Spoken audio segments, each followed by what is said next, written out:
జై శ్రీమన్నారాయణ. సుదర్శనవాణి పరిపూర్ణ వాస్తుకు స్వాగతం. ఈశాన్య భాగంలో రాళ్లగుట్ట ఉండవచ్చా అంటే ఉండకూడదు. ఎందుకు? ఈశాన్యం గుంట కావాలి అంటే ఎప్పుడైతే శంకుస్థాపన కార్యక్రమం అనేది జరిగిన వెంటనే మొట్టమొదటి చేయవలసినటువంటి క్రియ ఈశాన్యంలో గుంట తీస్తాం. గుంట తీసి బావి ఏర్పాటు చేస్తాం, లేదా సంపు ఏర్పాటు చేస్తాం, లేదంటే బోరు తీస్తాం. అంటే ఈశాన్యం బోరు మంచిది, ఈశాన్యంలో బావి మంచిది, ఈశాన్యంలో సంపు మంచిది.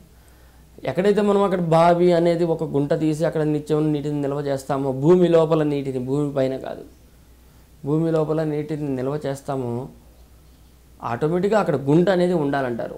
ఆ ప్రదేశంలో మనం ఎక్కడ ఇటుకరాళ్ళు గొట్టలు పెట్టకూడదు. కొంతమందిని చూస్తుంటాం, ఇల్లు కట్టేటప్పుడు లోడ్ వచ్చింది కదా అని చెప్పి తీసుకెళ్ళి ఈశాన్యంలో పెడతారు. లోడ్ వచ్చింది కదా అని చెప్పి తీసుకెళ్ళి బస్తాలన్నీ అక్కడ వేస్తారు. అంతే, వారం రోజులు కాదు, నెల రోజులైనా ఆ పని అక్కడ ఆగిపోవాల్సిందే వాళ్ళకి.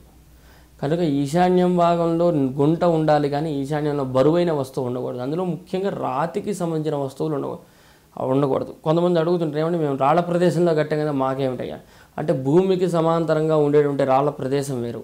అంటే ఈ ఎత్తులో భూమి ఉంటే ఆ ఎత్తులో మొత్తం రాళ్ల ప్రదేశం ఉంటుంది. పోస్టింగ్స్ వేసి పిల్లర్స్ వేసి ఇల్లు కడతాము. ఆ యొక్క సమానమైన భాగాన్ని దాటి అది ఎత్తు కనుక పెరిగిందంటే ఈశాన్యంలో, అక్కడ భాగంలో అది ఈశాన్యం పెరుగుదలే. అంటే పెరుగుదలంటే ఎత్తులో పెరుగుదల. ఎప్పుడైతే ఈశాన్యంలో రాళ్ళ గుట్టలు ఎక్కువగా చేసామో ఫలితాలు అనేవి తారుమారైపోతూ ఉంటాయి.